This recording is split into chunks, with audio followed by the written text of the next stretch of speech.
देखो भाई, ये थाईलैंड में चावल के फसल के लिए जब ये ज़मीन तैयार करती है ना, तो ये इसी तरह इसमें पहले हल चलाते हैं, फिर इसमें बहुत सारा पानी डालते हैं नहर से पंप के ज़रिए खींच के, और फिर वो दूसरे दिन उसको ये हशर करता है।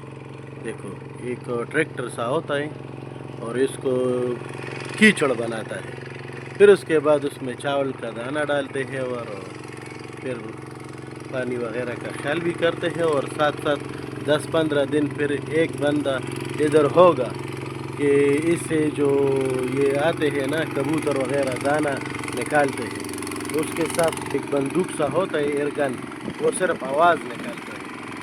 और बहुत से लोगों ने दरमियान में वो भी इंसान का वो कार्टून सा बनाता है। तो ये थाईलैंड में इसी तरह होता है। पाकिस्तान और थाईलैंड के ज़मींदार थोड़ा फ़र्क है, बल्कि थोड़ा नहीं ज़्यादा फ़र्क है। इधर मशीनरी यूज़ होता है और उधर जो है ना लोग यूज़ होते हैं। ऐसे ये लोग तरक्की करते हैं। ज़मींदार को भी जो है ना सहूलत, 24 घंटे बिजली